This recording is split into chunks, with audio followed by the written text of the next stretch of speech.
Mw'ishamwe riteka muri indwi twasohoye icegeranyo, muri ico cegeranyo tugaruka ku bantu bishwe, aho muri indwi abantu 9 aribo twashoboye kumenya ko bishwe, aho 2 batowe ari ibiziga hirya no hino, hakaba n'abagira ivyafura mbi 3, abahohotewe imwe twita torture 2, abahagaritswe bidaciye mu mategeko 12.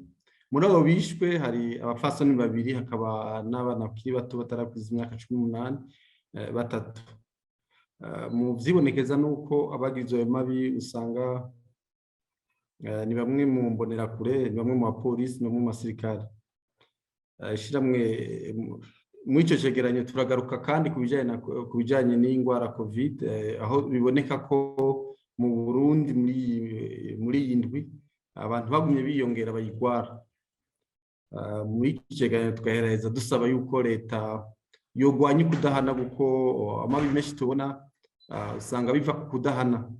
Muri iri teka turemeza yuko mu gihe kudahana kutazogwanywa, amabi azogwama yibonekeza.